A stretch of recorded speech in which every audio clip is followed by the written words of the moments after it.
What is up, brothers and sisters? Welcome to the Mitch Gray Show. I'm chatting with my friend Casey Bell today. Casey, welcome to the show. Thank you. Thank you for inviting me. It's great to have you. I was on your one of your earlier shows called Writer to Writer a few months ago, and we made that connection. And I really enjoyed that. Being on your show and getting to talk with another writer. So, Casey, you are an author yourself. You have quite a few titles under your belt. You're a podcaster and graphic designer and so many other things. And so I love that. But I have a big question that I want to start with, if that's okay. And that question is, what makes writing powerful? Well, everything ever created, unfortunately, has two sides, and so does writing. And writing positively could free people with, education. It could help people with their finances, help people with their emotional problems. It could help people with their mental problems. But unfortunately, what also makes it powerful in the other sense is writing can deceive people. Mm. It could cause people to be captive. It could cause people to be the exact opposite of what's good.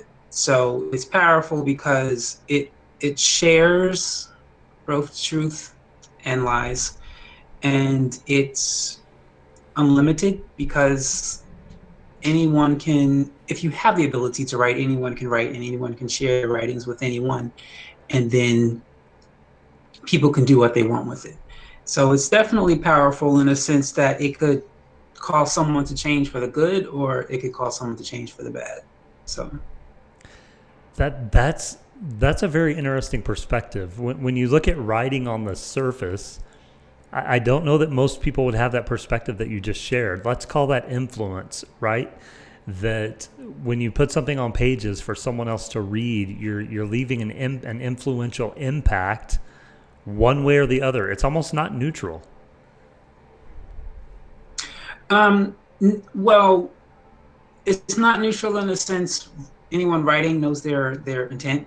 Mm, They're usually not in between. They know their intent right. to either cause love or to cause hate. So, but what the audience takes from it, um, that's a whole different story. But the writer knows their intention.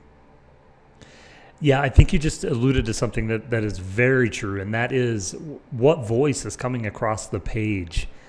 And a really good writer will be able to portray the voice of intent, almost in this miraculous, magical format, right? That someone can read something and have all the options in the universe of how to interpret that, but a really good writer gets that intentional voice across.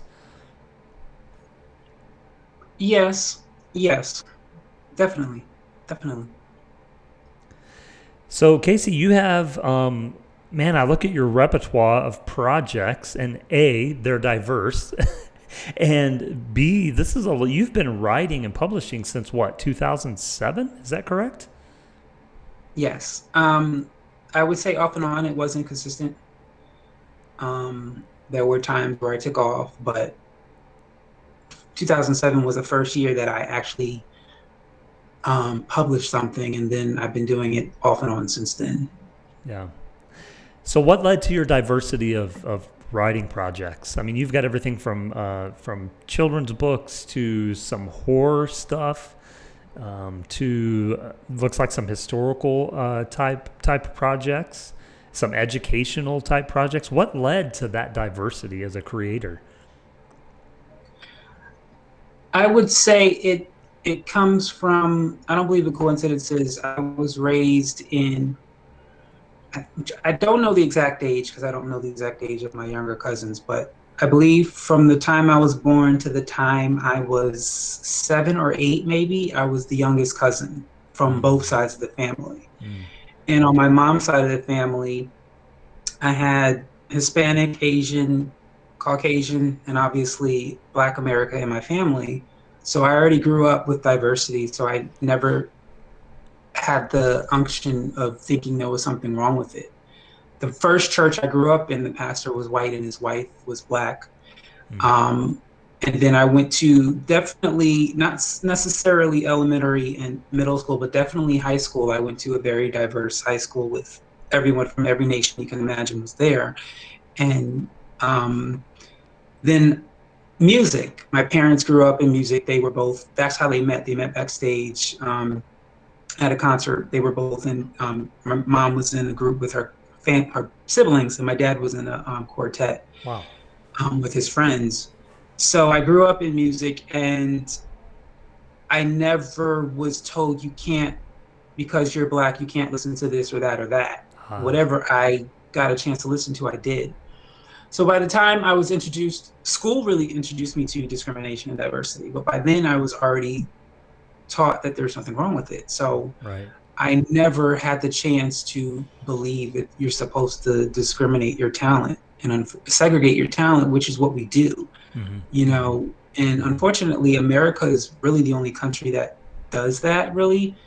Um, they say, oh, if you're horror, that's it. Don't you dare write. Oh, maybe thriller. You can write thriller, but and Right. Right. maybe mystery, but don't you dare try to write a romance Yeah. because we've gotten used to your horrors. And so, but because, like I said, by the time I got into the writing business, I was already raised in diversity. It was never, oh, I'm going to write diversely.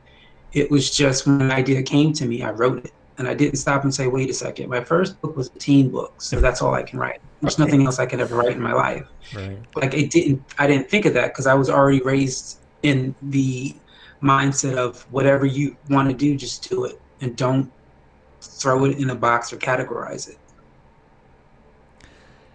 That is amazing. It I find it amazing for so many reasons. Number one, I've always had this saying that I share with people, and that is, as little children, we don't understand the concepts of segregation or of exclusion or of not being creative. Little kids are like, yeah, I can dig a tunnel to Japan. Like, like they don't understand how those quote reality things work, and little kids for the most part are really innocent within that curiosity. And I think you're right. It's almost like when we enter, school, when we start getting around these other options, and I always say that it's almost like it's burned out adults that start messaging to us, no, you can't, rather than yes, you can. And I really believe that that's a reflection of their own interpersonal issues that they don't believe it can happen anymore. So they teach that to little kids. And and so it's empowering to me for that reason, but also I love your mindset of whatever comes to your mind, you're going to create. I have a background in music, and music is one of those industries that is very much genre based. And you've heard of the bands over the years that are like, well, we don't want to be categorized, and they still get categorized. And so I love that you hung on to that kind of curious spirit that your family taught you. Nice job, nice job. Thank you. Yeah, that's amazing. So tell us. I want to ask this question, then I'm going to come back to something, but I want to ask something really fun here. Is there a favorite book? Do you have, out of all the books you've published, do you have a favorite that you're just like, yeah, in my heart of hearts, that's the one I still hang on to? I've been asked this multiple times, and the answer is the same. I don't have a favorite, but there is one book that I mention only because of the kind of book it is. I don't know yet because I didn't research, but I believe I'm the first person to ever write a book in the sense that I wrote it. And that book it's a long title only because the synopsis says it's two books, kind of, sorta, two books in one, kind of, sorta. So the book is called Essays of Dysfunctional Families, Mm, Literary Betrayal. mm, And the reason why that book is because I believe is the first book of its kind, because the first book, Essays of Dysfunctional Family, is written by a fictional author. It's written by me, but right, it's written by right. a fictional author. And what he did was he took his family and friends' secrets and he put them in a book. And even though he made sure, he changed the genders and all that, they still had a problem with what he did because they knew for sure what those stories were and where they originated. Mm, mm, So, Literary Betrayal is the book about him and his family and friends' response to his best-selling book, Essays from Dysfunctional Families. And the reason why that I did that was so I wanted to write a book myself mm. of certain things I was aware of people I knew. But I was always fearing, people's response. Right. So I decided to write a book about an author who gets in trouble with his family and friends for what he wrote. And that was Literary Betrayal. Mm, But as I was writing the book, it was just very boring because I said to myself, unless you see what he did, you won't understand why they're so angry. So that's when I said I need to provide the book for the reader to see what he did in order for you to understand why his family and friends are so upset at what he did. And because that is a one of a kind book, I don't think there's any books out there where you get to read two books in one. right. And so Right. that's why I choose that book. I always choose that book. Yeah, that's in a little kind of sliver of a way. It reminds me of the Umbrella Society. What's the name of that series on Netflix? The Umbrella Academy. Okay. And there's kind of a story within that that's very similar, where one of the kids wrote a book about kind of the underlying activities of the family, and the family got ticked off at her. But I've never seen that in kind of what you're describing either. That's really, really interesting. What's been the response to that book? That came out in 2014, is that correct? Yes. Yeah. So far, I don't really know because I haven't received much reviews. Right. However, I have those who have read it, um, they say that the first book is really the book that the essays from dysfunctional families, because what I did was, even though there is a slight chance some of those stories are completely true, I wrote them I mean, Yeah. at the end of the day, you don't know, there are a billion people on earth. You don't know what people are going through Right. if you're not in their life. But what I tried to do was make because we have such a hard time dealing with whatever the case may be, molestation, Mm-hmm. incest, abuse, neglect, abandonment. And because of shame and guilt and condemnation, we Mm-hmm. don't want to deal Mm-hmm. with it. Mm-hmm. So I figured if I wrote these stories that were like the most obscene things you've ever heard in your life, it would make you feel a little bit more comfortable talking about your own stuff. Yeah. So Yeah. I've heard people say that the first book really made them check themselves Mm. and to really start dealing with whatever it was that they thought that they should just ignore and let go. Mm. So and then funny enough, the very first, because originally Writer to Writer episode was me and another author. So the very first episode that I did, person was in California. He asked me that same question: "What was your favorite book?" And I Mm. told him, and he goes, "Wait a second, is that the book where?" And then he starts describing me the book, and I was like, "Yeah." He goes, "I read that book," Oh and I was like, wow. "Are you serious?" He was like, "Yeah." I was like, "Wow." Wow. So he said the same thing. It was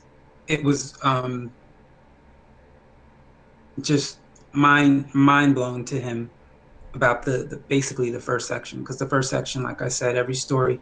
I mean, one or two stories are not really that bad, but most of them are get very very dirty, Yeah. very very Yeah. dirty. Oh, that's interesting. So speaking of projects, what do you have on the burner right now, book wise? Good question. I hate to say this because, and this is just not with my writing. This is with all my work. There are I know they say if you're an artist, you're supposed to create art every single day. Mm-hmm. If you're a writer, you're supposed to create something every day. But Mm-hmm. I don't. Mm. There are seasons where I feel like I need to just sit. Mm. So I'm literally not working on anything new, but I will say I just finished a compilation of poems and short stories. Okay.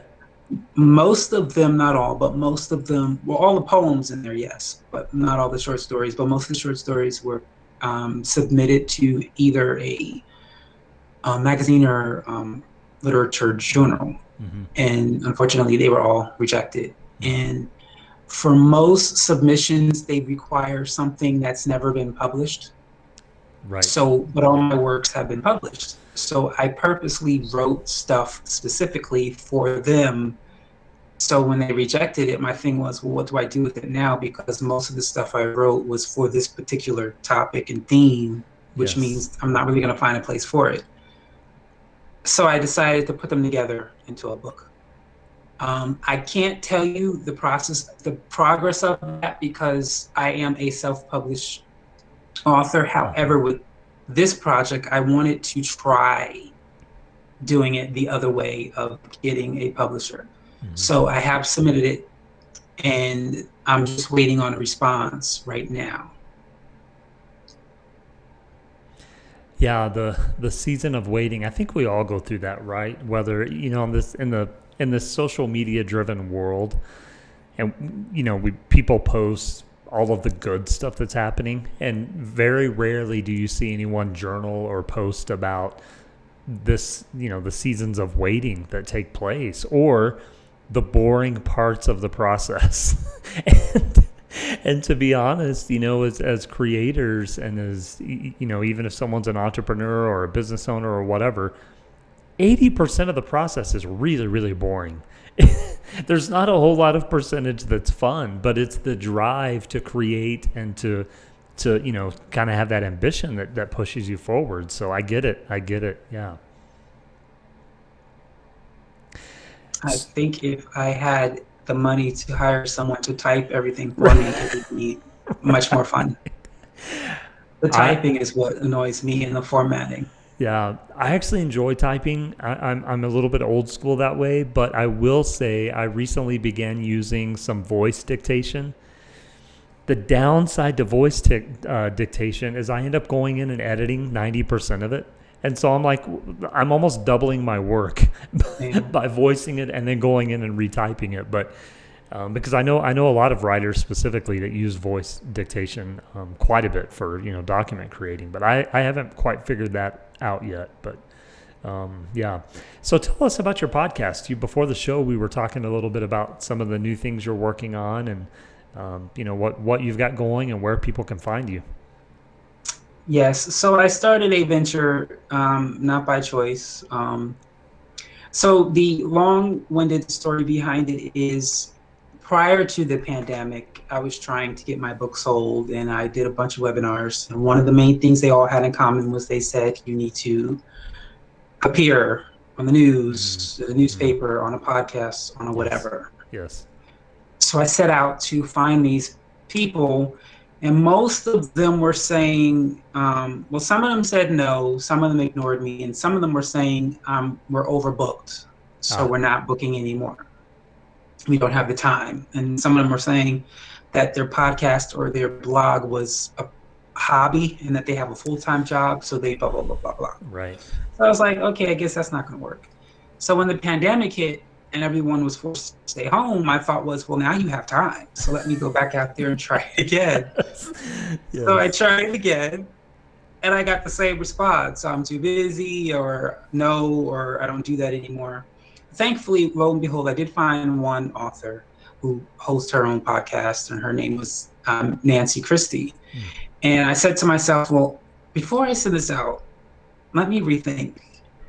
Because before I was like, help me, help me, help me. And so I'm like, maybe if I throw in a favor somehow, Ah. they'll say yes. So I sent out an email and I said, oh, I saw your website, blah, blah, blah. Would you mind interviewing me? I said, in return, I will interview you for my blog that I have. And she got back to me. She said, sure. She said, just not right now. I'm busy. So I said, okay. So she finally got back to me and she said, how about we just each ask each other 5 questions and have an author to author interview? And immediately I went, bing. I was like, that's amazing. And so I said, that's an amazing idea. I'm stealing it from you. I hope you don't mind. And she said, sure, no problem. So that's how my first podcast, or I call it a vodcast because it's YouTube and it's audio Mm-hmm. video. It's not just audio. Mm-hmm. But that's how that was born. And originally it was supposed to be me. I'll tell on myself, I don't mind, me being greedy and selfish, because I thought if I could do a podcast with a bunch of writers, then I can get in front of their audience and hopefully sell more books. Yes. By the time I got to the fifth one, I didn't want to do it anymore because I didn't care to talk about myself on my own platform. So that's when I set out to find two writers to do it together. And it was not, I mean, I didn't expect it to be easy, but it was definitely a lot more difficult than I thought. And it got to a point to where I said, this is just the reason why I stopped is the one of the writers forgot to show up. And I just did it with the other writer. And then I emailed them and said, that you forget. She's like, oh, I didn't even realize I missed the email, blah, blah, blah. I said, no problem. I said, I'll set you up with someone else. So I set them up with someone else who was already on the show. And we set the date and time, and then that person accidentally overbooked, so we had to reschedule. Oh, wow.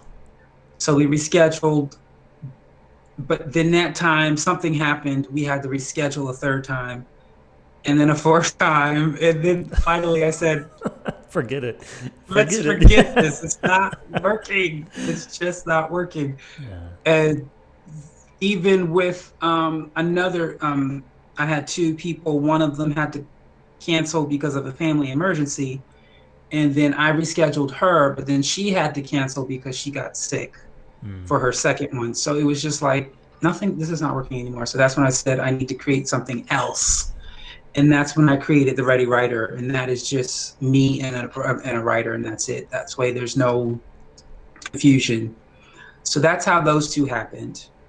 My other podcast, The Artist Within, that basically started because I was on Instagram and I saw this artist drawing with both his hands at the same time. And what he does is he has a red, I guess, art pen or red pencil in one hand and then blue in the other.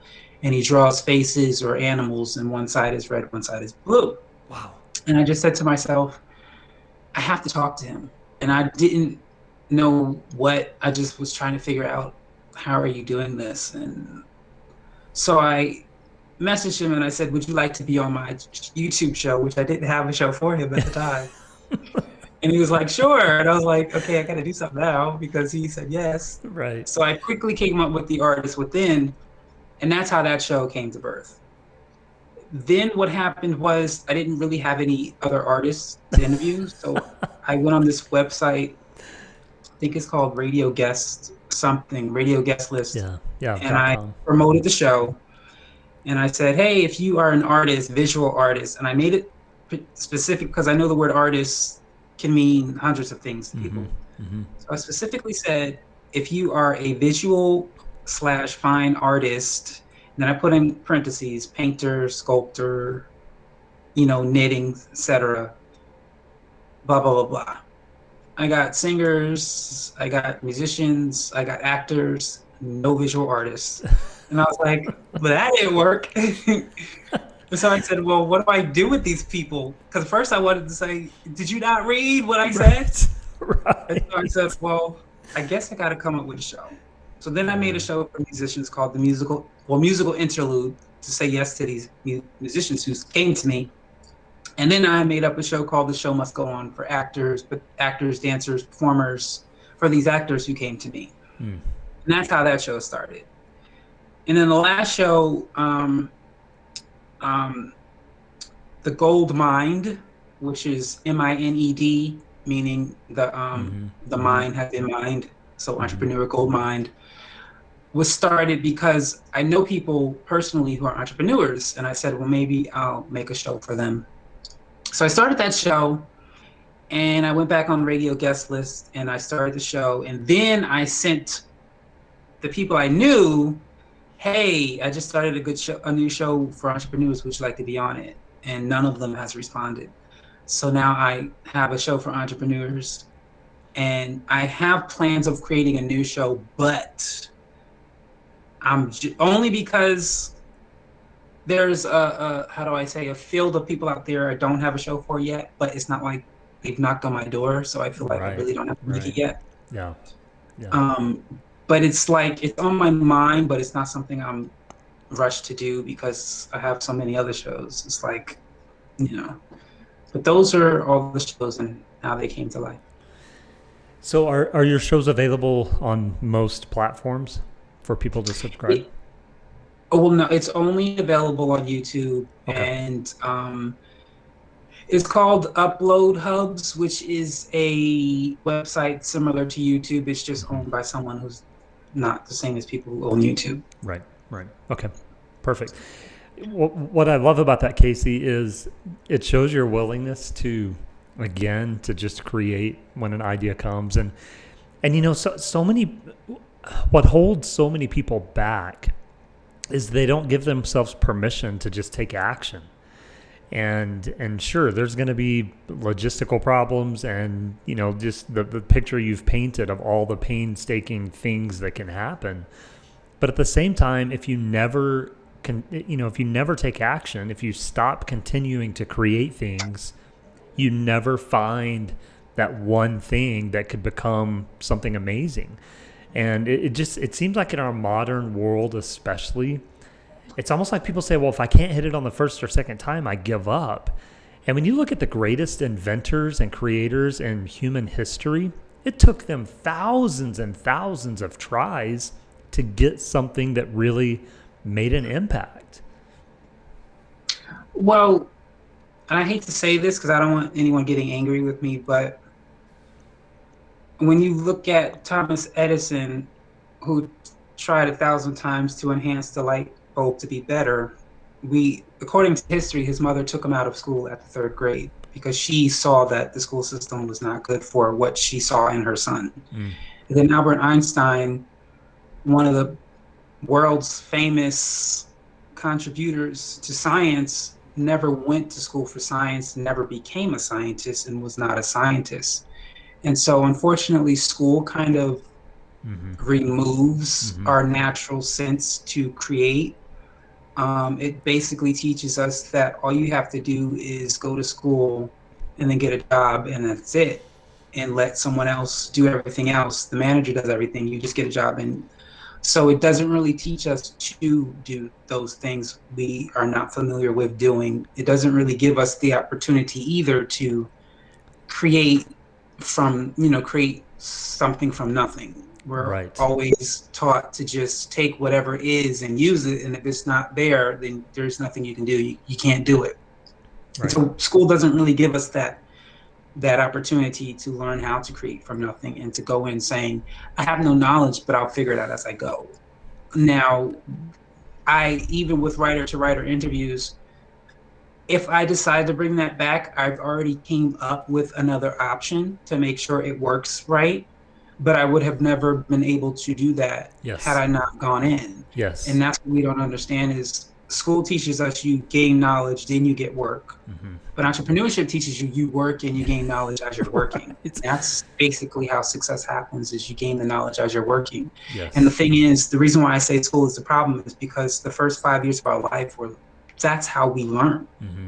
There's Mm-hmm. no school for learning how to walk, learning how to talk, Mm-hmm. how to do your bed, make your bed, clean your room, wash the dishes, feed yourself. When you first, every child who starts feeding themselves makes a huge mess. Yes. But at some point in time, they learn how to eat without making a mess. They learn how to walk without falling. They learn how to make their bed without it looking like they didn't make their bed. So it's in our lives that we learn those things. Mm-hmm. Even when we think about um, the things we use, like a car, you've learned how not to get cheated into a bad car Mm-hmm. because chances are you've got cheated into a bad car. So Exactly. now you know Right. that, be careful. Now they have Yelp and they Mm-hmm. have different Mm-hmm. websites where you can see, is this really a good place to get a car? Mm-hmm. You now know what to do to get that car and the things you need to know before you go in there. And maybe you should check YouTube on the right way to talk to a car.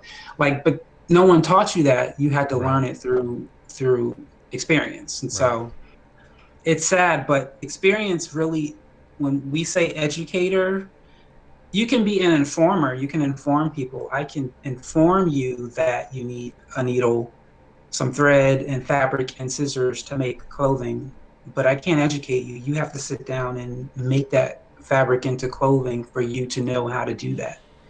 And unfortunately, school doesn't really do that for us. We have to do it ourselves. Yes, experience is the greatest teacher, right? And that's exactly the picture you're painting, and I 100% agree with that. It's, you look at parenting for those that have been parents. You look at working on a job. It really it baffles me because as I work with clients who are business owners, and I often peruse, job boards just to see how are companies really trying to find people. And it's insane. They list 100 qualifications and they list all these degree programs, et cetera, which again, kind of like you said earlier, not to upset people or anything. And there are professions that you go into, doctor, lawyer, school teacher, that you have to have certain degrees. But 80% of the jobs in the world don't take a degree. They take experience or learning. And I tell business leaders constantly, don't hire on experience, hire on character, hire on work ethic, hire on personality and alignment and culture. Experience comes in time. And so I think you're exactly right. The greatest inventions and opportunities in the world, they weren't the first try. They weren't something that was learned in an educational institution most of the time. They were people that were children trying to learn to walk, and they fell down and they scabbed their knee and they bled and they cried to their mom. And, it's just those type of experiences in life that really take us to the next level. And I love what you pointed out about your Writer for Writer series. If you wouldn't have done it the first time, you wouldn't have learned what you know now to where you can reboot it potentially in the future and have an even better product. And we forget that so often, that this path we're walking now may actually be the passageway to what's going to be next. And what's going to be next may actually be the real thing that takes hold. Yes. But even when you talk about, because you said lawyer, not all states require a degree. They just require you pass the bar, which True. the only Very thing true. a degree does is prepare you for the bar. Mm-hmm.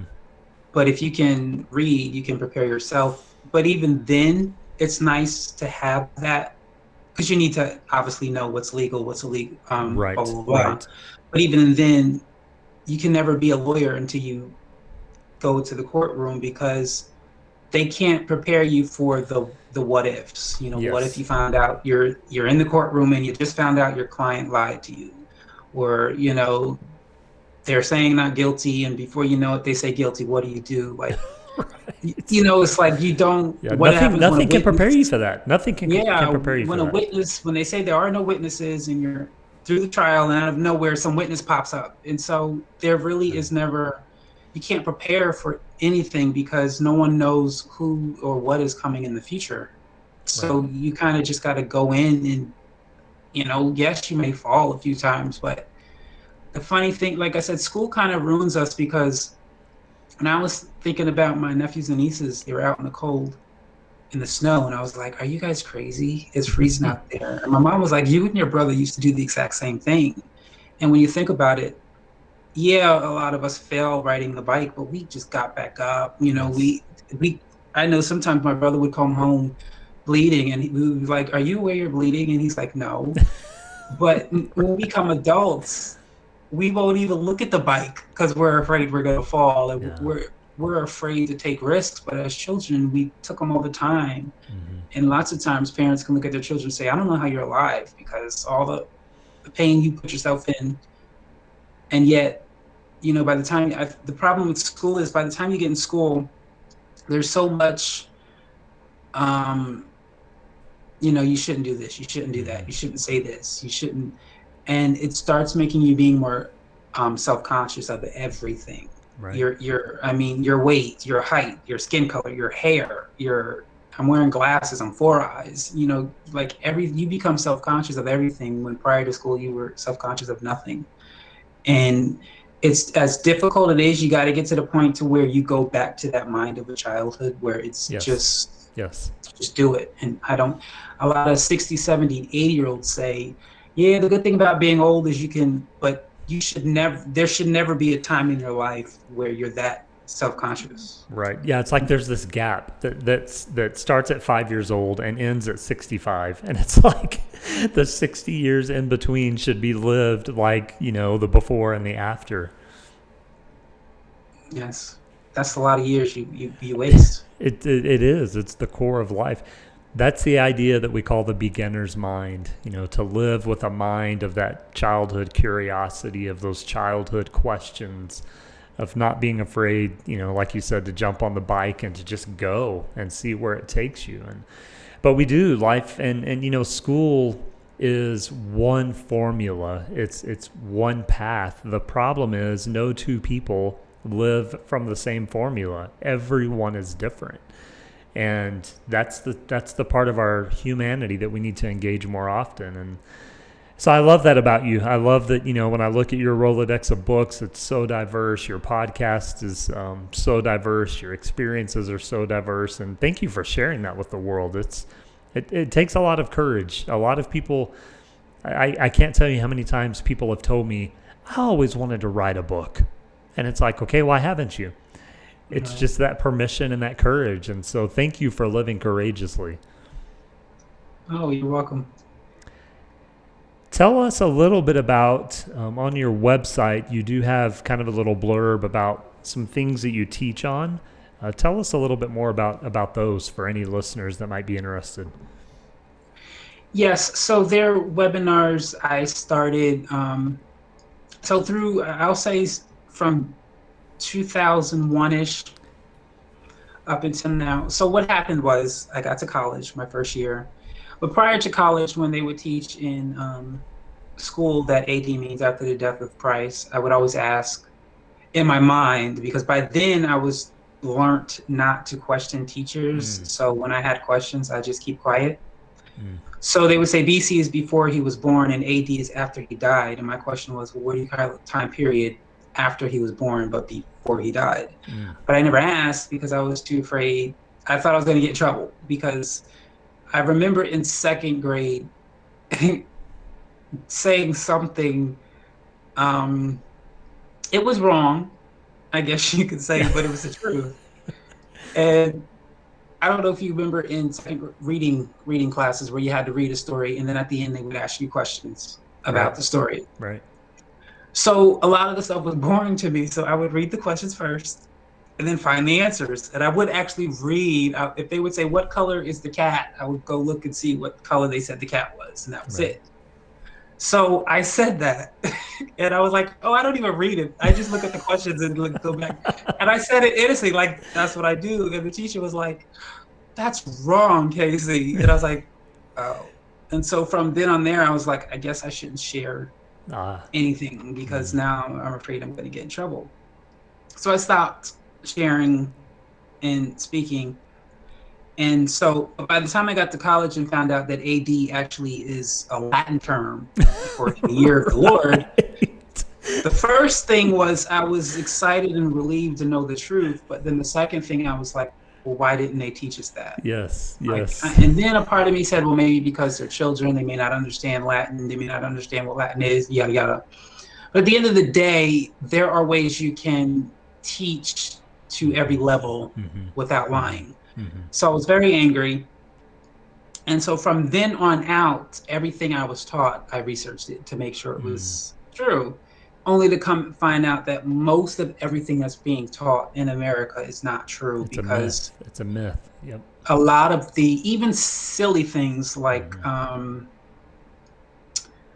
Mm-hmm. when I grew up in theater and they would always say, don't say good luck, it's bad luck. You're supposed to say break a leg. And I would be like, stupid. Only to come to find out that was never a good luck, superstitious thing. I don't know if you know about the Rotten Tomatoes, how they Uh-huh. used Uh-huh. if the show was bad, they literally would throw Rotten Tomatoes Oh. at you. And that started only because plays used to be anywhere from 3 to 5 hours long and they had Mm-hmm. no intermission. Mm-hmm. So they would bring their lunch to the theater. And if Right. they didn't like Right. something, they would throw their lunch. And to save their lunch, they started buying Rotten Tomatoes.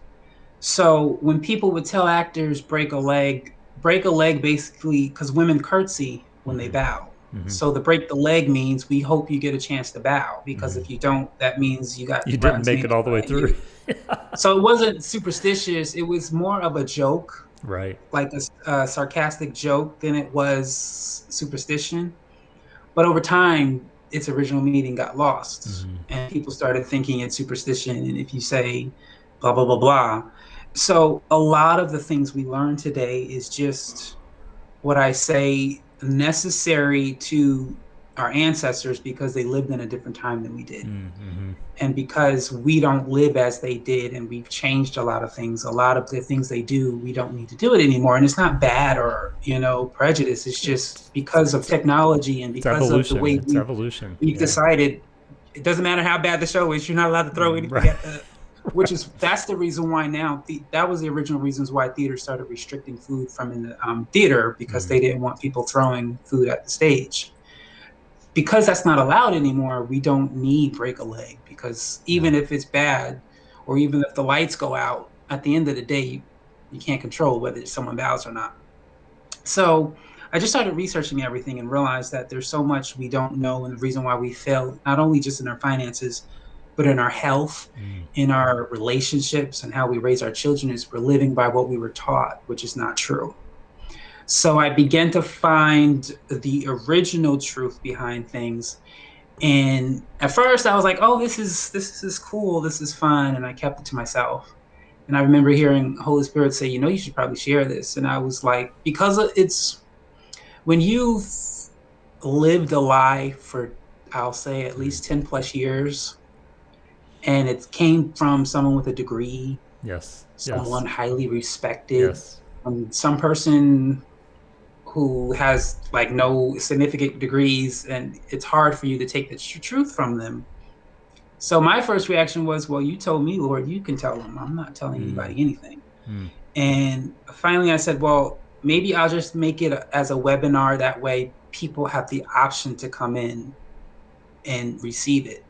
So that's when I started making classes according to the information I found during my research. And right now, 3 of them you can actually purchase. The rest, I'm honestly procrastinating to produce them, but they will be produced at some point in time. Yeah. And where do people access those? AuthorCaseyBell.com, Okay, and it's then on you your click on website. Yeah. webinars. Yeah. Author Casey, and we'll have that listed in the show notes as well. Yeah, that whole testimony that you just gave, it really is. And we all grow up with what we are taught is truth, and it's a cultural thing. Whatever you grow up with all of these belief systems that, again, in the innocence of childhood, you're just taught, and they're kind of wired within you. For some people, it's religion. For some people, it's just familial type cultures that matter to them, and it can be anything from a diet. I kind of grew up in the South, and so your diet isn't great. Fortunately, my family has great DNA, and so they could eat fried chicken and loaded mashed potatoes and all of that all the time, and it wasn't as big of a deal. But at the same time, you start learning, okay, so frying everything isn't really a great option. I shouldn't be doing that a lot. So it can be something as small as a diet. It can be, like I said, religiously, and you kind of alluded to that. And I'm right there with you. That's been my experience in life is, we grew up with American Christianity for as far back as we can track. It's just been in our family for generations. And you start getting into adulthood and learning these things, and you're like, hold on a second. That doesn't add up quite like it's supposed to add up. And what people forget is it's a very, when you're dealing with things that have kind of been embedded into your DNA, it is a very emotional, spiritual kind of doorway to walk through to start dipping your toe in the water of AD doesn't mean after Christ's death. Like, that's a major thing to all of a sudden go, whoa, that's not exactly right. And what makes it even more difficult, and I don't know if this has been your experience or not, the majority of the people in my life that taught me those myths were very sincere. They were very loving, and it wasn't like they were trying to brainwash me. It's just that was their perception.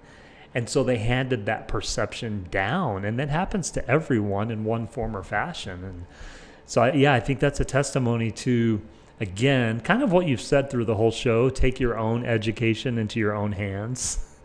Yeah. take your own knowledge and wisdom and experience into your own hands and take action on those things. Well, it's also fear because if you Yes, think of every yes. system, they put fear into us. And so if you question your parents, we're going to spank you. Mm-hmm. If you question the pastor, you're going to hell. Yes. If you question the teacher, you're going to the principal's office. If you question the police, we're going to arrest you and mess up your record. If you Yeah. question the doctors, you're going to die. So everything we've been put in every system, we've been put fear that you don't Yeah. question what we tell you is gold and you believe it. And so you would say, but when you're a child, it's understandable. But by the time you are an adult, you've gotten so used to that Yes. That's all you that believe. That's all you it's not believe. so much I have a problem questioning. It's all that fear coming back to you Yes. that you're going to get Yes. in trouble if you question. Yes. And it's something you have to break yourself, that you Mm-hmm. have to come out of yourself and Mm-hmm. realize I don't have to question those people. I can just go to the library and question it myself and get the Right. right answer. Right. And so that's basically what I always say. Um, if I ask someone, I really want a peach tree in my front yard, can you help me? And they say they're going to help me. And then 5 years later, there's an orange tree.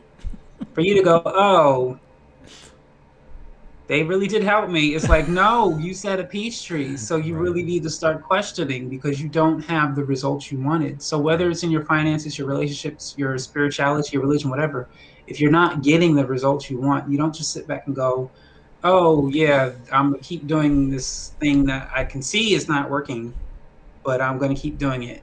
It's like, no, if you wanted something and you didn't get it, you need to question. Yeah.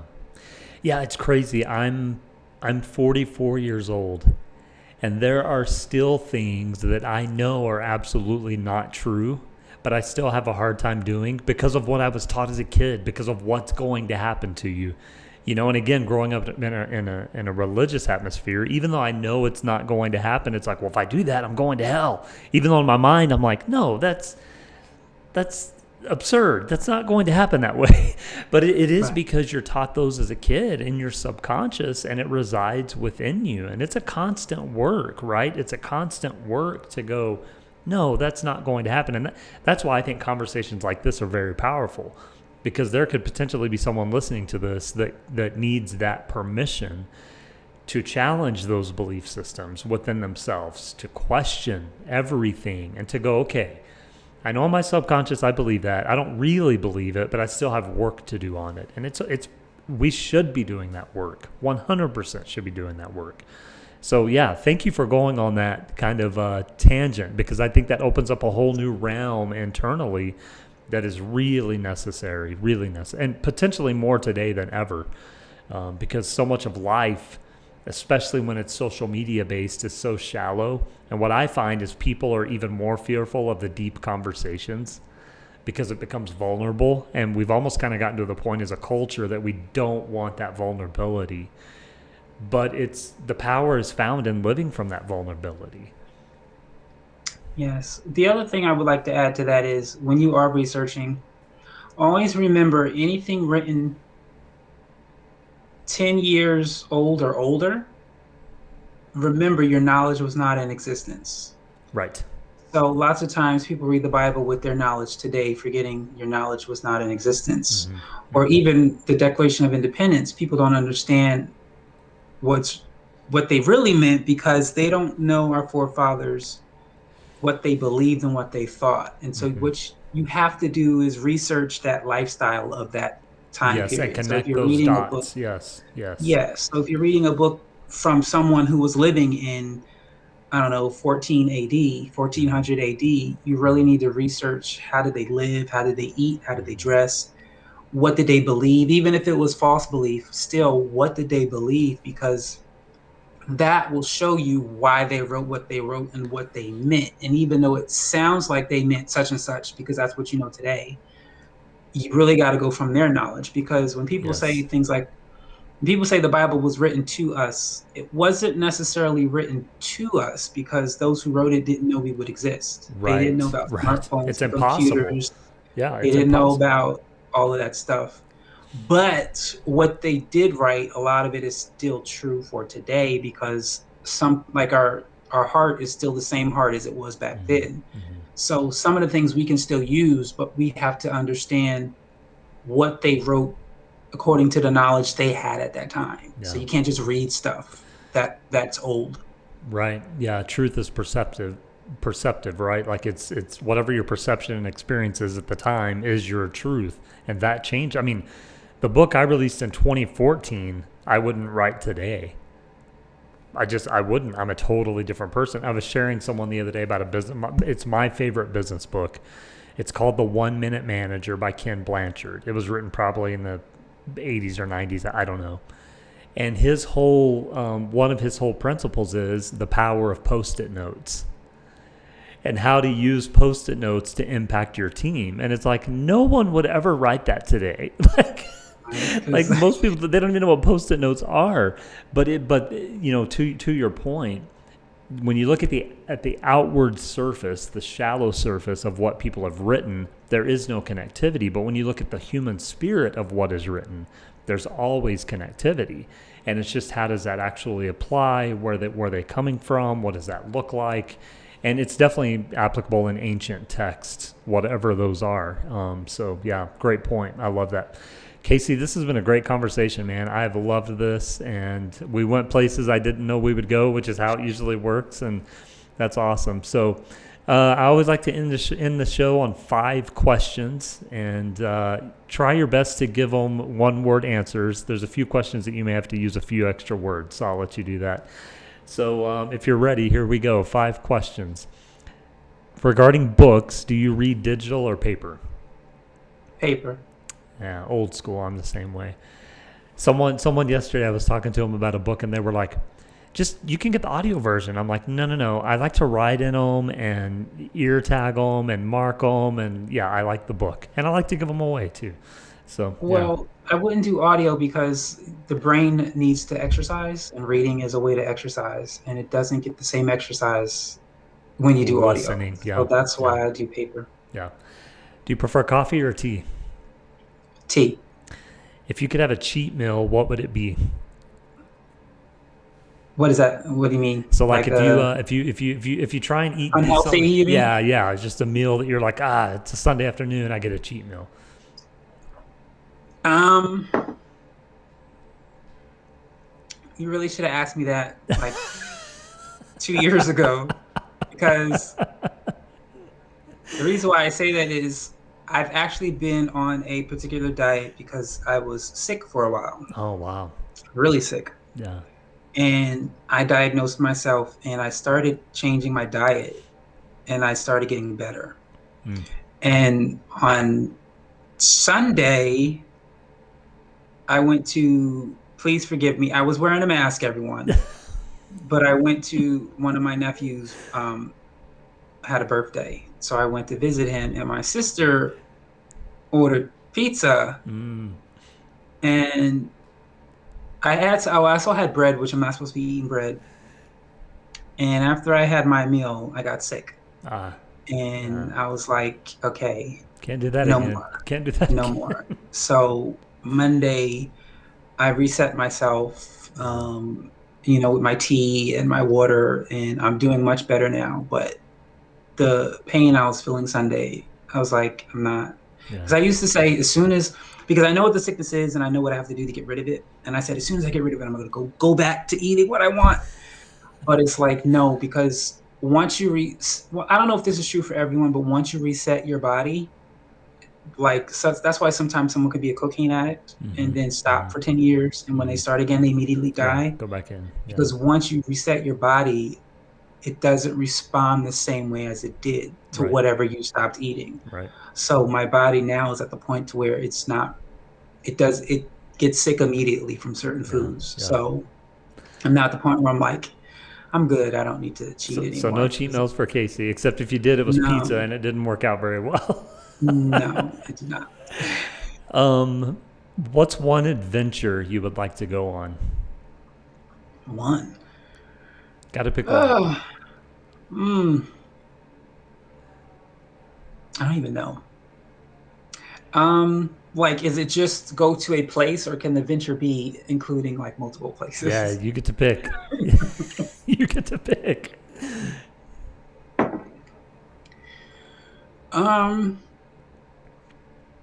Well, pretending there's nothing wrong Yeah, all is clear. All is with clear. Yeah. the world and I had lots of money, I would probably travel just to see different countries and nations form of theater. Ah, So nice. whether it be opera, plays, dance, I go to different cities and see a show Yeah. just to see. But yeah, definitely that. Love it. Love it. Last one. What's your favorite form of self care? I don't have a favorite because I don't like any of them. um, maybe I guess you can say prayer meditation, um, like sitting and relaxing, like Yeah. not Yeah. literally not doing anything. Love it. Like, yeah, that would be it. I love it. Casey, this has been awesome. Brothers and sisters, I hope you've enjoyed the conversation. Go visit Casey online at authorcaseybell.com, and his social media tags will be in the show notes as well. So make sure you check out his work on his website, and you can see all the books in his library of projects. Be sure to follow Casey on social media so you can keep up to date with all of his new projects coming, because as we've talked about, he's willing to give it a try, so you never know what's going to come next. So Casey, thanks for coming on the Mitch Gray Show. We enjoyed having you. And brothers and sisters, we hope you have a great day. We will talk to you soon.